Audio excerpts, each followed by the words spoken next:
Welcome to an intriguing tale of mystery and self-discovery. Today, we delve into the life of Vance Rodriguez, a man known to many as mostly harmless.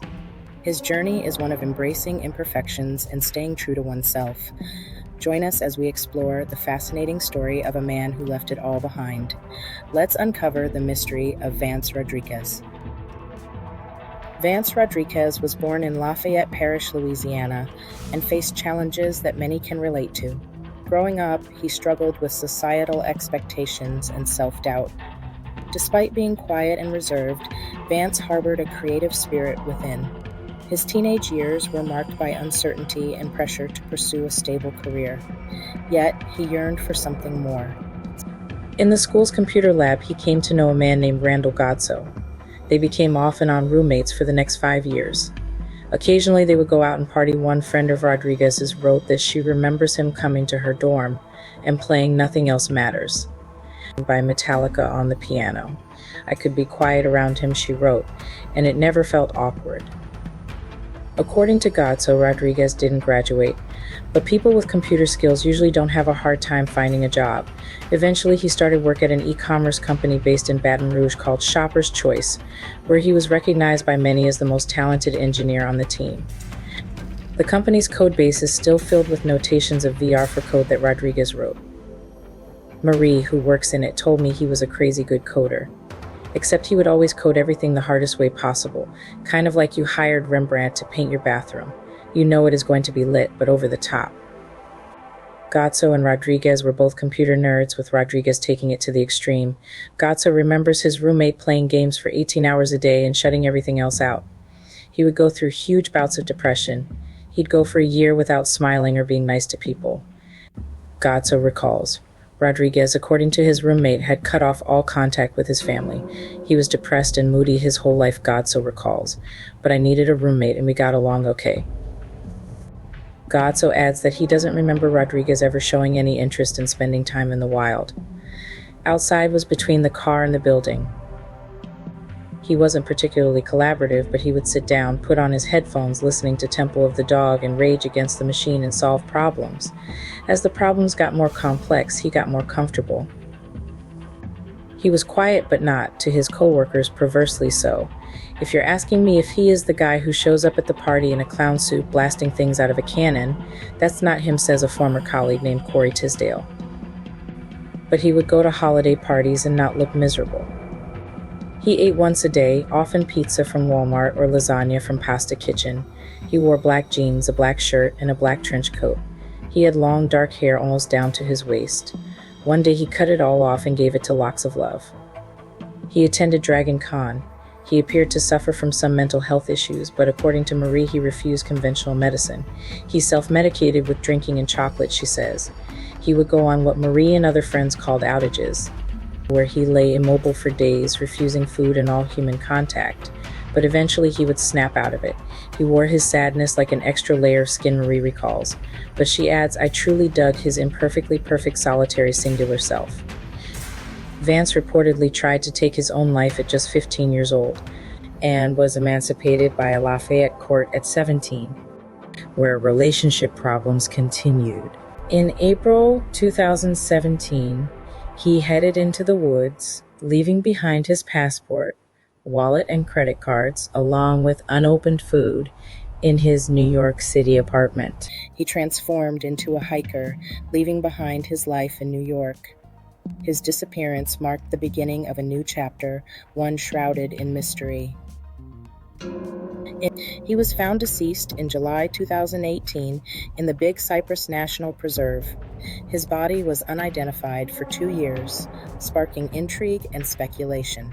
The lack of identification and mysterious circumstances surrounding his death puzzled many, yet his story resonated with those who followed his journey.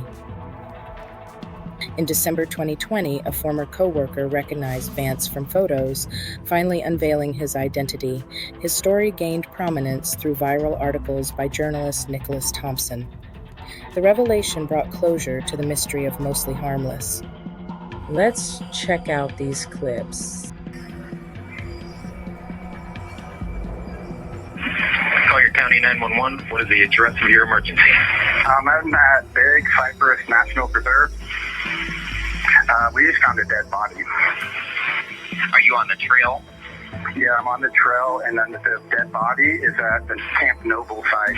It's in a tent, it's kind of curled up, like it's trying to get out. And did you check on it to see if it was breathing or anything? Yeah, I didn't touch it. I looked at it. We yelled, hello, but he looked really skinny and really, like a weird color. All right, thank you.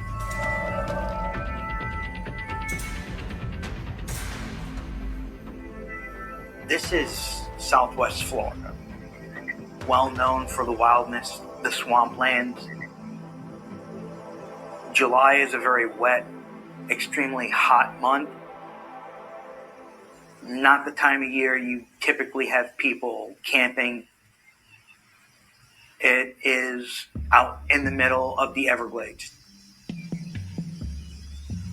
We responded out to the area. We approached the tent.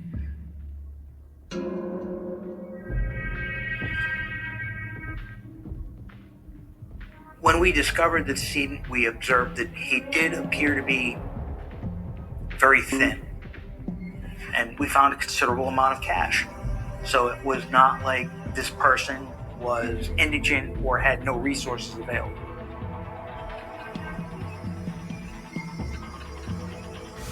There were notebooks that had several pages of what appeared to be code. You don't know if it's the ramblings of a madman or if it's the writings of a genius. We don't really know who he is, but you assume that it's a local person. How difficult is this going to be?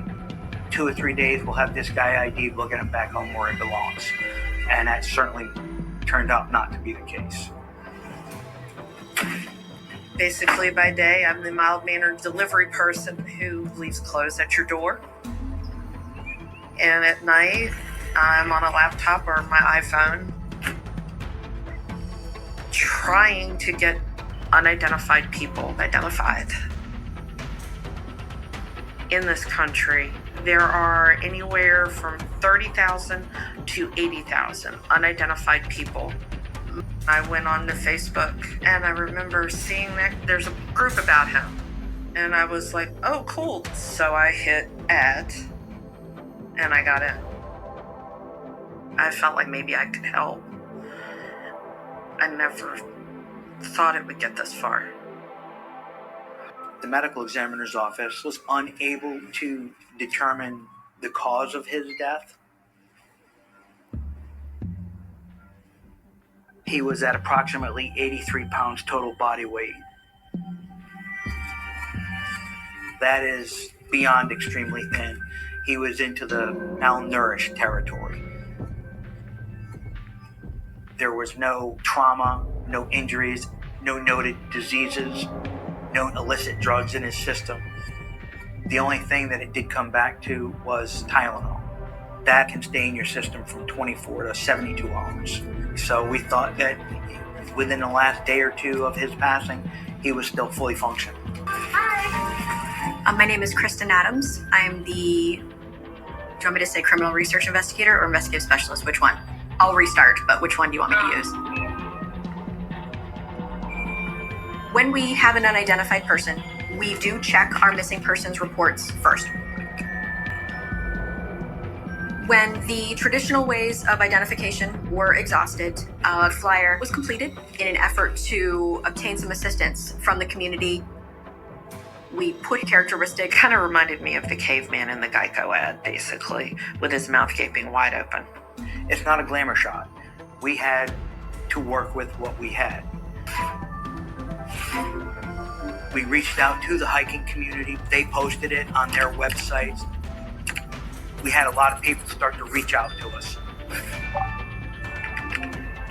That's when we found someone that recognized him. I guess I never really paid much attention to composites before, but August 2nd, I was at work and I decided to take a quick break and sat down and opened up Facebook. And as soon as I saw the composite, I knew who it was. At the time, I was a trail angel. A trail angel is just someone who provides an unexpected act of kindness to a hiker on the trail, whether it be water or a snack or just something unexpected. He was walking towards me. It looked like an older man. His eyes gave away that he wasn't that old. He had younger looking eyes, very beautiful eyes. Oh, yeah, he was cute. I introduced myself to him as Kelly, and he said, well, I'm mostly harmless. I just recognized that as a trail name. Didn't think twice about it, because every hiker has a trail name. It's usually given to them by another hiker based on something that happens on trail or something they did on trail. A name comes up and it sticks. I asked him if he was using the Florida Trail app, and he said, well, I'm not carrying a phone. And I said, what do you mean you're not carrying a phone? He's like, I just wanted to disconnect. You know, sometimes people want to do that. I had a bunch of stickers to promote the Florida Trail. And I said, if you don't mind, can I take a picture of you with the sticker? And he's like, not at all. So he held it up, smiled, and clicked his picture.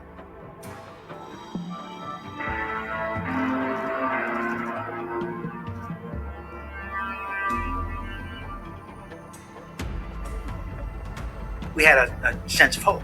Oh, somebody knows this guy. So I immediately went to the Florida Trail group, posted my pictures. I started tagging names in the comments. It just blew up. The trail community is like family. So there was shock that this was our hiker and he was deceased. The video that someone had shot. There had to have been 25 at least people that definitely crossed his path. He introduced himself to me as Venom, and I had never heard Mostly Harmless until after everything came out. He had a good feel about him. He was quiet though. I remember thinking he's friendly, easygoing. Connected over Doctor Who in sci-fi. That came up that he probably was from Brooklyn. Somebody would say Brooklyn, somebody would say the Bronx. He said that he was from Louisiana. I would get Sarasota and Saratoga. He had been traveling the Appalachian Trail from the north area towards Florida. This wasn't just a Florida hiker. He traveled over thousands of miles. This is pretty unusual. I noticed that there was a hiker up in the Facebook group, Magpie. He kept coming in contact with her, and I got the impression that they bonded. Well, I built that porch too. I probably bragged about that already. Most people hiking are in a big hurry, especially the young men. I am never surprised that an old lady like myself is easily dismissed as irrelevant. So yes, I was pleasantly surprised that this young man would talk to me. I was just walking up the trail and this guy was coming down and he stopped. I noticed his pack was abnormally large, which is a little bit unusual for a hiker, a thru hiker especially. He asked me why my name was Magpie. And I said, oh, because it's a big noisy bird, but I don't like shiny objects. He said, that sounds like something a magpie would say. So he immediately reached into his trash bag and he had to be the shiny gum wrapper. I wish I'd saved it. He was kind to me. What can I say? I can't say that any better. He was kind. I did not know him as Mostly Harmless. I knew him only as Denim. He called me over. After we had chatted for a while, I came up with the idea of, well, what's your real name, Denim? And he acted like he didn't want to say. And so I said, well, if we guess it, will you tell us? Oh, yeah, he'd do that. So it just went down the alphabet. It was just for fun. But I think he did tell me his name. But I could not remember. He started the trail wearing jeans. That's a no-no. You want the thinner cloths that wick away moisture, that kind of thing. For experienced hikers, they would know not to wear jeans. They would know not to carry a very heavy backpack. This is somebody who, for whatever reason, decided to start hiking in the recent past. But the business owner realized that he must have stayed at the hostel next door. And that hostel would not allow the hikers to sign in under a trail name.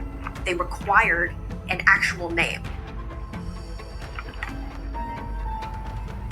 We looked through the logbook of everyone that stayed there and found that he had signed in under a name.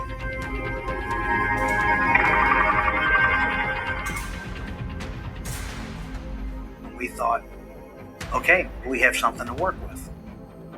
We located several Ben Bellamy's. We reached out and made contact. Obviously, they were alive and they were not my deceased hiker.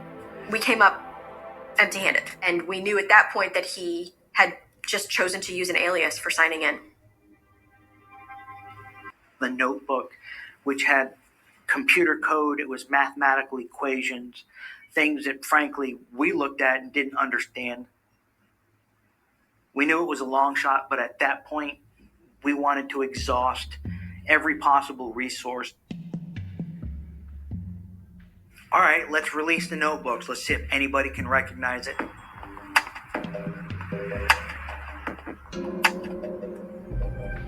My name is Nicholas Thompson. I'm the CEO of The Atlantic, and I was formerly the editor-in-chief of Wired. I was checking my email, and I got a note in the secret tip jar I keep for story ideas saying, hey, there's an interesting case about a hiker who disappeared. It was this incredible tale. Wired is a magazine about the big issues in tech. For example, privacy. Recognizing just how hard it is to disappear in 2020. I thought, this is really interesting. It's a programming game for programmers where you basically create worlds and fortresses. But it's not like a game where you go in and you try to shoot the robots. You write code which will both protect your fortress and attack other people's fortresses or raid them. And even when you're not playing the game, your code is running. So this hiker had built a world and a game that was still playing even while he was gone. There was the sense that you could reverse engineer, that you could figure out, oh, this is the code, so we must find a character who plays like that code. And so people went into Screeps and they tried to find the identity of those victims. But they weren't able to get anywhere. And then people in the Facebook group contacted Screeps administrators. But people who invented it are programmers, making a game for programmers. Programmers tend to care a lot about privacy. So yeah, they protected his privacy. But it ended up being a dead end. I have no doubt that part of the reason it was so hard to find Mostly Harmless was because he was very good at tech and worked very hard to not create a digital trail and to erase whatever he had left. The person that owned the group, she came to me and said, you know the case very well. I go, thank you, yes. And she goes, would you like to be a moderator? And I'm like, yes. He was not getting internet famous fast enough for my taste. And I figured I had to start somewhere. We went literally from Maine to Florida, county by county, calling and emailing every police agency, every media outlet, trying to get some attention. We had exhausted all of our traditional tools in our toolbox. We didn't have any new doors to open. Shit, what else can we do?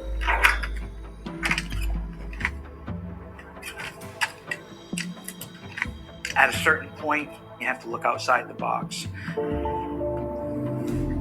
The Collier County Sheriff's Office, under the direction of Sheriff Kevin Rambosk, presents sworn statement a podcast covering local cases and public safety issues, all unfolding right here in Southwest Florida. And then the great idea for the podcast came up. It's not something that I'm aware that we have done before. Let's say you wanted to disappear tomorrow. What would you do? Well, for starters, you'd ditch your cell phone. Everything from your name to your location and bank accounts are tied to it. And you'd want to get rid of your social media accounts too. I know that true crime is a huge genre. Let's try to reach out to that community to try to kind of put the pieces together. The first 3 episodes of this podcast will focus on the mystery of the deceased hiker known as Mostly Harmless. Thanks for watching. Stay tuned for part 2. Have a good one.